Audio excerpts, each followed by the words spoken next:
about today's rally to end the homeless, especially coming after yesterday's mayor's announcement. So what is the impression of his yesterday's announcement and today's rally? Yeah, obviously today's rally is really important in terms of putting a lot of focus and emphasis on the people who are experiencing homelessness in our community. We've seen politicians, especially the mayor, recently announcing a crackdown on people who might be living rough on our streets. They want more of a police presence. They want the police out there, trying to push them out of our downtown core. But events like this, it reminds people that everyone's a part of our community, whether you are a property owner, a taxpayer, or someone who's living rough on the street. Everyone's a member of our community, and everyone deserves to be respected. And when it comes to downtown safety or community safety here in the downtown core, too many of our politicians believe that more police will equal a safer community, a safer downtown, and that's simply not the case. The evidence shows that adding more police doesn't make places safer. It doesn't reduce crime. That really the community should be emphasizing putting money into the services that people need, mental health services, obviously affordable housing, shelter services, warming and cooling center, things like that, where you make people's people who are struggling to live day to day, where life's a real struggle, making their lives more livable is the key to creating a better community and a better downtown and city for everybody.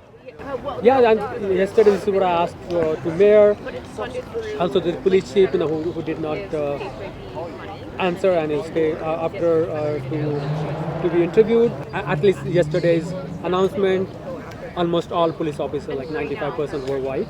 So I asked him about what are the racialized minority who has been. There are evidences in Canada that unfairly targeted by the police. So that issues haven't been addressed by the mayor or by the police chief.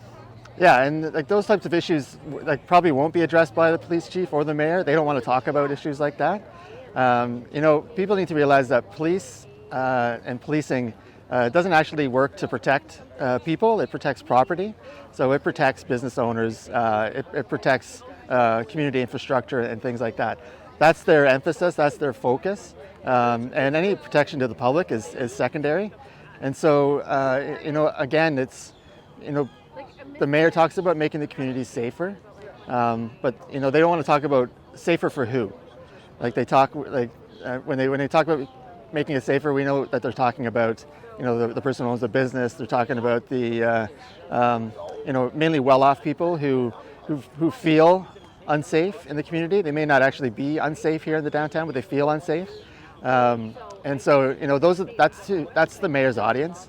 And so we really need to put a focus on making communities safer for people who actually are vulnerable.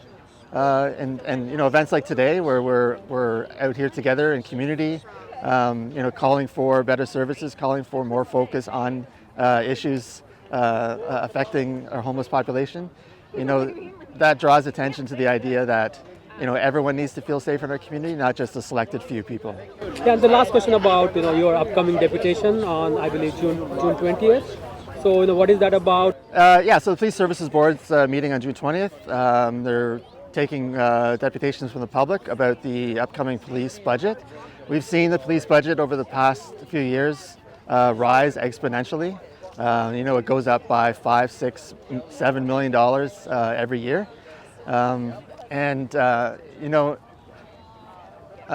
For me, my emphasis is on the idea that the police, it's an institution that was founded by racism. It's founded by a hatred of poor people, and that hasn't changed at all.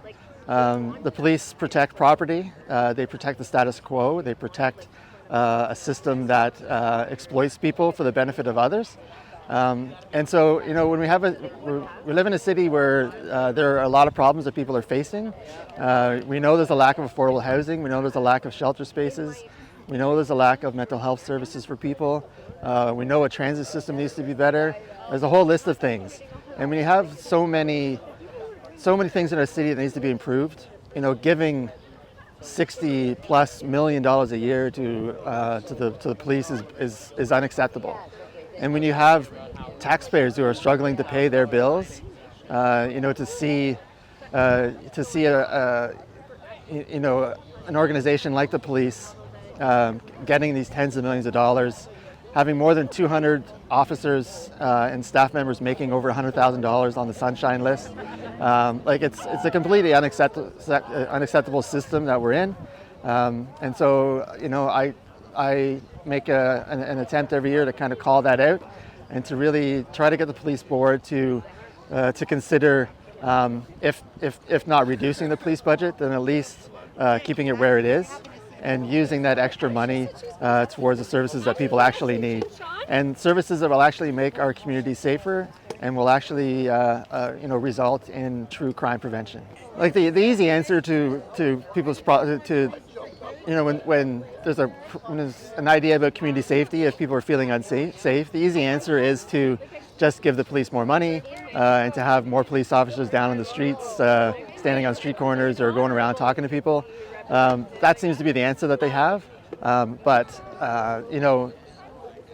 There's been numerous studies and tons of evidence that show that adding more police doesn't actually make the community safer. It actually makes vulnerable people more unsafe, and they're the ones that are being targeted. The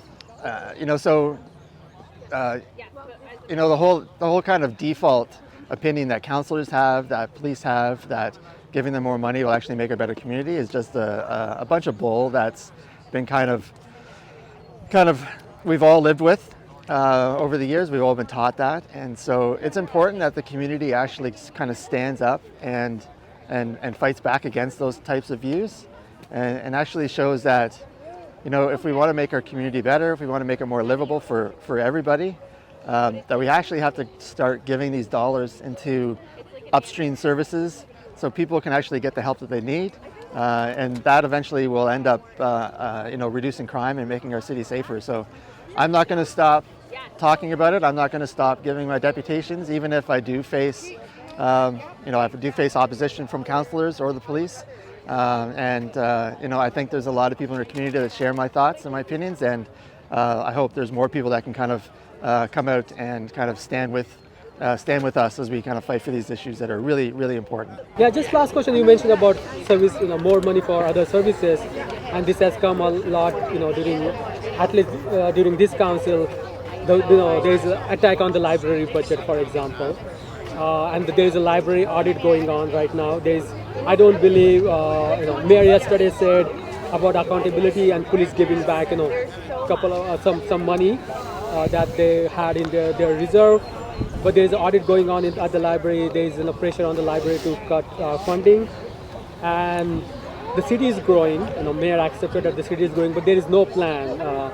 As I inquired that, adding more library branches. Mm-hmm. But there is definitely a plan, giving additional money to police, as Mayor, suggested yesterday. So, what is your opinion about, the ongoing library audit versus compared to the accountability when it comes to police? Yeah, it's no surprise to see, to see the mayor and people on council wanting to audit the library, but not audit the police. Our councillors and our mayor, they're very cozy with the police. It's kind of right up their alley in terms of their political support and their political opinions. When you see a police budget so large and very little pushback against the police, and then you see the councillors and our politicians fighting against the library, who's just asking for a very small addition to their budget. It's extremely frustrating because, ask what gives the most back to the community, and it's a service like the library that gives a lot back. We all have fond memories of being at the library as kids. We've taken our families to the library, and they've really evolved positively. It's not just a place where you go to get books at anymore. It is become a hub for the community. And that's where we need to be spending, our tax dollars. We need to be creating these hubs, these sources of positivity, a place where people can go to get support and to meet and to be together in community, and to see our city continually giving the police more and more money each year is just extremely frustrating. We live in a society, we live in a city that likes to talk about multiculturalism, it likes to talk about diversity, but a lot of times there's no action. We expect people to just assimilate into the way that maybe Barrie's always been, instead of embracing all the cultures that really make our city dynamic and important. A place like the library can be a place where that happens, where we all come together to celebrate different holidays. But as with a lot of things, politicians like to talk, but sometimes they don't like to actually put that talk into real action to make our community, a home to everybody. And you can link what you're saying, about multiculturalism with events like today with the unhoused. Is that Barrie's supposed to be a community for everyone, regardless of who you are, regardless of where you're from, regardless of how much money you have.